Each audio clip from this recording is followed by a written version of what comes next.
Yes, Kenya.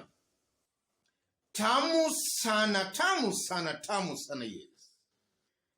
It's either William Ruto's political advisors are doing a very bad job, or William Ruto is not heeding their advice at all. Just 3 weeks remaining to the election, William Ruto is making some open blunders that are just helping in reducing his popularity across the country. Slightly over a week now, William Ruto was in Western and he badly insulted Eugene Wamalwa. And that has really been causing a lot of anti-William Ruto emotions in Western. And some demonstrations are being planned against William Ruto in Western as I talk.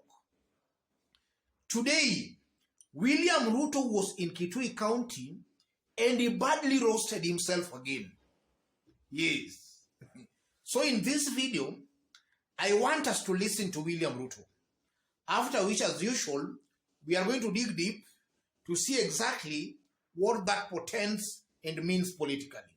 Listen into this. Yes. William Ruto is cleverly manipulating that crowd to allow him achieve his intended political mission of insulting Charity Ngilu. And I won't be wrong to state that it may be possible that that is a cosmetic crowd. That is a hired crowd.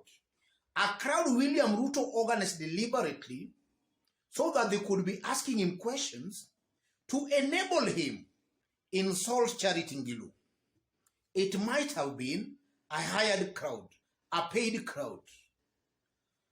And also, if you look at William Ruto's brand of politics, I'm seeing a William Ruto who is missing the point. William Ruto thinks that the kind of politics he played on the mountain, he can also play it in some other regions across the country. William Ruto succeeded on the mountain by planting his foot soldiers to be insulting the president in the president's backyard. But he largely succeeded because already the ground was receptive to his lies and to his propaganda. But if you look outside of the mountain, for example, Western, where he was insulting Eugene Wamalwa, Western Kenya is predominantly Raila Amolo Odinga. A good majority of residents from Western do not approve of William Ruto's political ideology. So William Ruto is not very much embraced and accepted in Western. So a good majority there are just looking for a small blunder by William Ruto for them to hate him more. And as they hate him more, even the few who are supporting William Ruto from Western, upon William Ruto now coming out to be abusive, they can also rethink their stand on supporting William Ruto. And that's why, as I talk, it's almost sensible and very true and confirmed that William Ruto is losing popularity in Western. And if you leave alone Western, if we come back to Ukambani, the mere fact that Kalonzo Musyoka and Charity Ngilu have all thrown their weight behind Raila Amolo Odinga, it goes out without mention that a good majority of the Kamba nation are now supporting Raila Odinga, courtesy to our bad politics of ethnic kingpinship. A good majority from Ukambani are supporting Raila Amolo Odinga, courtesy to Charity Ngilu and Kalonzo Musyoka. So by William Ruto insulting Charity Ngilu, he is just going against the grain in Ukambani. A good majority of Kamba nation are even hating him more because they already, even before he insults, they don't approve of him. But upon insulting again, their hatred for him actually increases. And even the few who are supporting William Ruto from Ukambani can also have a second thought on their support for him. And that's why I believe William Ruto is making a very big political blunder by going to his political opponents' backyards to insult them there. He is actually just hardening those who hate him in those areas. He's making those who already hate him to hate him more. And by those people hating him more, it can also make those who maybe were supporting William Ruto to also hate him. So with only 3 weeks remaining to the elections, and statistics showing that William Ruto is actually lagging behind in the polls, or rather in the statistics, William Ruto has to be very, very careful not to make such silly political blunders. He has to be very, very careful. He should be looking for a way of closing the gap, not of actually widening that gap. Because now again with what he has just said today in Ukambani, I know in the coming days that will be the issue. And it will be used very effectively against William Ruto. And back again to the remarks by William Ruto in Ukambani, those remarks are also very unfortunate because Charity Ngilu lost her husband through illness in 2006.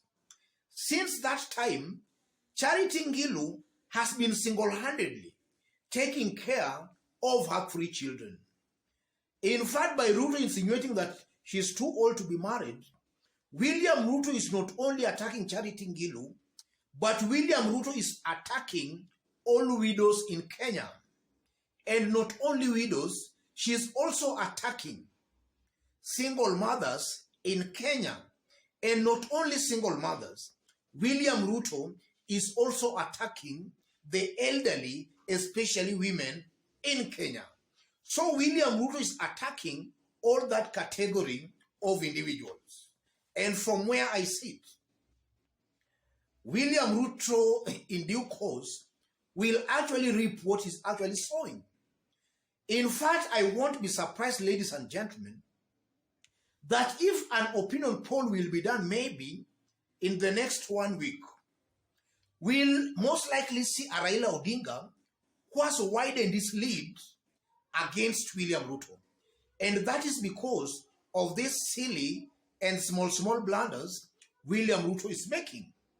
And then from listening to William Ruto in Western and now in Ukambani, William Ruto is coming out as a person born naturally abusive. He has got a loose tongue. And that is now a fact, and that's now not debatable. This is just a person who is born with a loose tongue. Just as I did state yesterday, this is just another Oscar Sudi. The only difference is that he's seeking for the presidency as Oscar Sudi seeks an MP seat. But they're a chip of the same pot.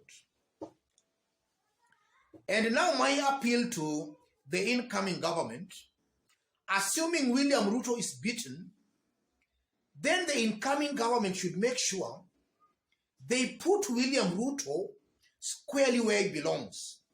We cannot have such characters masquerading as potential presidential candidates. We can't have such characters. Kenya is a very respected country globally, and such kind of characters, I honestly believe, are just bringing embarrassment to this country. I think there are Kenyans who can be better leaders than that kind of a goon. William Ruto is coming out to me just like a goon. This is a person who does not even qualify to hold any public office.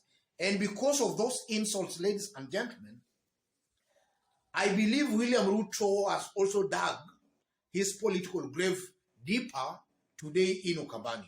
And not only in Ukambani, but nationally. Let me leave it there for now. In case you are watching us for the very first time, but so far you have not yet subscribed, kindly subscribe, give this video a like. And to our fans and subscribers here, I'm very much humbled for the kind of support you are giving me here. God bless you. God bless Kenya. Tamu sana, yes, tamu sana.